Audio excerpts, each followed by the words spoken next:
At first, I wasn't very confident in myself and I didn't had any friends at all because I was so nervous about myself and because all the embarrassing things I had done. I would constantly think about the things that I did at that time, even though I did those things a very long time ago. And because of that, I was very nervous and that made me very self conscious. I was filled with negative thoughts. Even though I did had some friends, I felt really alone because I thought that I could never share anything with anybody because most of the friends I had laughed on my insecurities. But the truth was that I was the one who was insecure about them. Those things were nothing. Does it matter if I fought it in front of everybody? It does only matter when I make it matter, when I fuel the energy into that argument. But if I'm not insecure about that incident, then it's not gonna happen. No one's gonna be laughing at me because I am not insecure about that. That's the main thing. Yeah, I farted a lot in my class, and that's my confession. So, this video is for you. Yes, you. I know that you are not confident in yourself and you don't probably have any friends. What if you want to be that one friend who leads the crew? If you want to be the one, then listen to me carefully because this is the third part of making friends and this is the most crucial, or should I say, the last step that you should take in order to become a confident person who could make a lot of friends. And if you haven't watched those videos that I made before, then watch those first because it will only help you if you watch them. But there's one thing about this video. I made this video for those who are actually doing something, who don't have an attention span of a goldfish. I'm making it for those people who are truly on self-improvement. And all the points I'm going to tell you need one key to open them because they are like a chest in which there's treasure inside which will help you. So you need that one key. So you must be wondering, what is that one key? That one key is discipline. Yes, you heard me right. And I can guarantee you that most of you don't even know what discipline is. Okay, pause this video for a second and comment below your definition of discipline. There are three things. First is motivation, second is discipline, and third is willpower. Motivation is something which you feel like doing. If you feel like going to the gym, then you are motivated to go to the gym. But you don't feel like doing the chores, so you are not motivated to do the chores, but you still do them. That's discipline. And what is willpower? Willpower is to resist something. Even though you wanted to watch porn, you didn't. Even though you wanted to eat that crusty little snack, but you didn't because you are on your diet. That's called willpower. So what you need is discipline, a lot of discipline, because there would be some situation where you have to use these things, but you won't want to use them at that time, but you still have to do it. That's why you need discipline. And this video is gonna have two sections. The first section would be to win the people to your way of thinking, and the second section of this video is going to be a little bit complex, so be ready for that. So the first point is to start conversation which will make the opponent agree with you. Get your opponent to say yes, yes and yes. And why am I saying this? When you meet someone for the first time, you don't want to discuss the things on which you differ. You want to discuss those things on which you think the same thing, because that would make him agree with you, which is a good start. Because if someone says no in first few conversations, then even if they were wrong, they would feel like standing up for what they said, and they won't agree with you because every cell in their body would be resisting that information because their pride is on the line. Now they have to stick by what they have said. They won't change that easily. Who is great in human relations would always get the people to say yes, yes in the first few lines of the conversation and make them agree with him. Because if you agree with someone, then a little connection sparks between you and the opponent, which will help you. And this is a very great method, and I am not making this up.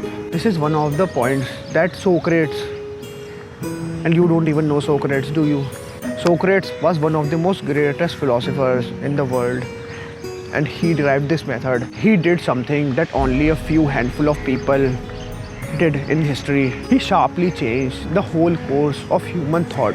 And I will say that again because it is a very important point. He changed the whole course of human thoughts. Do you know what that means? That means that he changed the way other people think, which is a very powerful thing to do. Not all men can do that thing. Not all people can achieve this. But this is a very great power to make someone change their mind about something and to be on your side. So the next time when you're tempted to say that someone is wrong, then think about Socrates and what would he do. So let's get to the next point. So the second point is get other people do the great deal of talking. Most people trying to win other people to their way of thinking will do too much talking themselves and won't let the other person say what he thinks. And there's the most important part. He won't even listen to you because he is still processing his own thoughts, because his own thoughts are crying to be expressed. He also wants to express his own thoughts, and if you would be the only one who would be blabbering about what you think, then he won't listen to you. So let the other person say what they think, and even if you disagree with them, don't even interrupt them when they are making their point. And after that, you give your opinion. So listen patiently with an open mind and encourage them to express their ideas fully. So this third point is very important because even though the whole video is going to be very useful, but even if you take this one point from this video, it would be very helpful in your life. What is that point? That point is let the other feel like the idea is there. And I'm gonna repeat it. Let the other people think that the idea is theirs. Why am I telling this? I'm telling you this because you only have faith in those ideas that you discover yourself, and you would be more confident in your own ideas rather than someone else giving you any other idea. So if you agree with this statement, then why do you think that other people would listen when you're trying to ram them with your own thoughts and your own ideas? Aren't they going to be relying on their own ideas? Isn't it wiser to suggest them the idea rather than forcing it onto them? And if you would only suggest the idea, then they would do their own thinking. You would let them do their own work. You won't feel good if you are being sold something, or if you are being told to do something that you don't want to. And no one likes to feel that he or she is being forced or he is being sold some idea. Because remember one thing, a good salesperson let people think on their own, and he let them feel like they are buying this themselves and they are not being sold to. That's the main point. If someone feels like they are being sold something, then they won't purchase it. But if they feel like they are the one buying that thing, they need it, then they are obviously going to buy it. So the fourth point is be sympathetic toward other people's ideas and desires. So wouldn't you like to have a magic phrase that would end any argument that you are in? You must be thinking that anybody would want that, because ending an argument is not easy. Anybody would want to end an argument, eliminate the ill feeling, create goodwill. So alright, there it is. I don't blame you one bit for feeling as you do. If I were you, I would undoubtedly feel just as you do. An answer like that will soften other people's heart. But there's only one catch here, and that is that you have to be 100% sincere when you are saying this. Because if you are not, then the other person would not feel the effect of this phrase. In fact, the quite opposite will happen. 3/4 people that you meet are craving for sympathy, and you might just give them that, because if you give them that, then they would feel highly of you, which would be great for you. And let me assure you one thing, when you give it to them, they will love you. Even if you don't like their point of view, I'm not saying that you can disagree with them. You can, because if you will sympathize with their point of view, then they will also do the same with yours. And if you are right, then they will accept yours. And that's the main point. And remember one thing, sympathy is the one and the only thing that the human crave the most. A child will willingly show his injuries to gain some sympathy from the adults, and same thing adults do. That's what self-pity is, and you must stay out of it. And remember one thing, self-pity is a universal practice, but you must stay out of it all the time. So you did all of those things, but still the opponent is still your opponent, then what would you do? Then there is only one thing that you can do.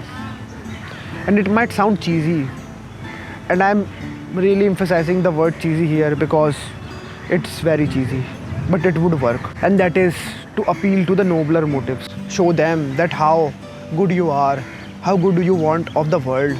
Give them some global points. Just like just like climate activists do. What they do, they tell you that climate is in danger, and then they ask for donations. Why do you think they do that? They do that because they know that they are appealing to a nobler motive, and people will give them money for that. Same thing happens with many other organizations. Doesn't matter if they really care about those things or they don't. The main point is that they're appealing to the nobler motive. And now comes the last point of first section, and that is to throw down a challenge. If nothing works, if even this doesn't work, then one thing will always work, and that is to throw down a challenge. And you must be wondering that how are you going to win someone to your way of thinking if you throw down a challenge? And I'm not telling you to challenge him on his point of view, but I'm telling you to challenge him in desire to excel. All men have fears, but the brave men put down their fears and face the challenge. Sometimes to death, but always to victory. What greater challenge can be offered than the opportunity to overcome those fears?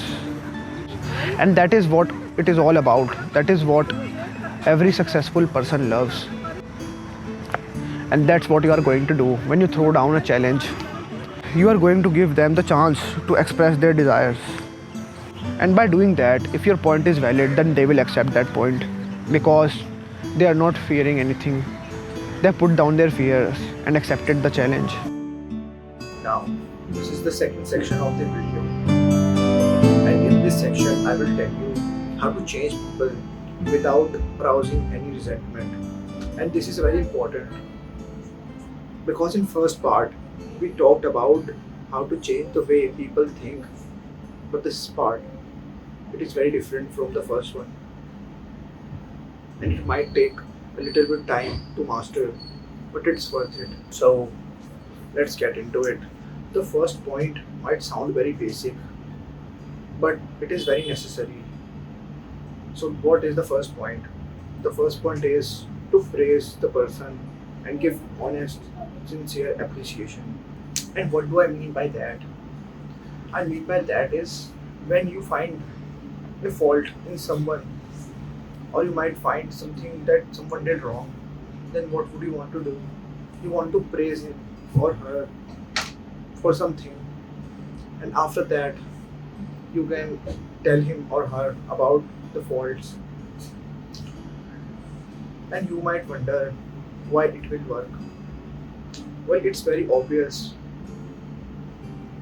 It's so obvious, but it always works. And that's the most interesting part about it. It works despite being very obvious. The other person knows that you praised him or her because you wanted to scold them after that. And you must be wondering that why am I telling you to do this? I'm telling you to do this because it's just a stepping stone. It's for your practice. When you are easily able to do this, then you have to abandon this point and move on to the next one, because the next one is what you want to do for the rest of your life. So what is the second point? So the second point is worth remembering because it's very important. Call people's mistake indirectly. And what do I mean by that? I mean by that, if you find a mistake in someone, then don't just point it out directly. So just don't blame them directly. Try to make them understand it indirectly. So what do I mean by that? Let me elaborate. Remember one thing. Whenever we try to be sincere about pointing out someone's mistake, we first praise them, and after that we told them their mistake. And how do we do that? Let's take an example about a father who found out that his son didn't do great in the exam. So how will he tell him about his mistake while being sincere? What he will say? he will say something like this: Son, I know that you did great, but if you had done a little bit better, then you would have get a little bit better marks or little more marks, something like that. The son might think that the father's appreciation might not be sincere, and he just told him that to make him happy so that he won't be sad about his mistake being pointed out. But that's not what we want. We want the other person to feel that the appreciation was sincere, it was authentic. So, how do we do that? The answer is very simple. The only thing that we have to do is we have to change, but with the word and. And how will it change it? So let's take the previous example. So the father can also say this: Son, you did great, and if you will improve like that, you will get better marks in the next term. So literally change the whole meaning of this sentence. Now the previous sentence isn't meaningless, but instead of being meaningless, it has more weight now. And the son will also take this appreciation very sincerely. So what you have to do, you have to change the but with and it will work wonders for you. So what's the next point? What's the third point? The third point is not easy to do, and there's a very simple reason behind it, and that reason is ego. But anyways, it's my job to tell you. So what is the third point? The third point is to point out your mistakes first before pointing out other people's mistakes. And what I mean by that is, if you find a person doing something wrong, then what you want to do is you want to tell him about your mistakes that you did when you were at his age. What will it do? It will make you relatable to him. So he will take the problem that you pointed out very seriously, and he will make sure to not to do that again. Let me give you an example. Whenever my little sister does something wrong, I simply tell her about my mistakes that I did when I was at her age. And after that, I point out her mistakes. And what happens? She remembers to not to do that again. And she also knows that I am not a flawless man, and everybody makes some mistakes, and that makes me relatable. So she never does that again. So let me ask you a simple question. Why do you want to be a leader? Why do you want to lead? You can tell the answers in the comments and do it sincerely, because I read all the comments and I have a very small audience. That's why I read all the comments. Some of you might think that you want to be a leader because you want to give orders. And even if you don't want to, it's a very integral part of being a leader. You have to give some orders. If you are not the one who decides the things, who decides the final outcome, then you are not a leader. Here comes the fourth point, which might sound like an irony. And the fourth point is, no one wants to take orders. And this point is very interesting. Nobody wants to take an order. So how can you be a leader without ordering about something necessary? So the answer is simple. Ask them questions instead of ordering them directly. And what do I mean by that? Most of the time, when we like someone to do something for us, we say, don't do that, do this. But instead of saying that, phrase it like this: would you might consider doing this? Is it okay to do that? Are you sure about doing this? Right. These sentences will change the way people react, because it's just a matter of words. It's just how you communicate, and that's the beauty of the language. Asking other people a question not only makes it considerable for them to follow it, but it also sparks a creativity in their mind. Even if they don't have the power to decide, they will feel like that they had a part in the decision making, because you ask them a question and it's up to them to do that. So now comes the fifth point. And if you get this point right, you will not be alone, my friend, because this point holds a lot of power, and you might never walk on the earth alone again if you master this point. The fifth point is to let other people save their face, and I'm not gonna even explain it because it's that simple. Because if you let other person save his face, then he would be grateful to you. And it's really that simple. Now comes the last point, and this point will also help you a lot. Point is to make the fault seem easy to correct. And how do you do that? You do that by using encouragement. You encourage the other person.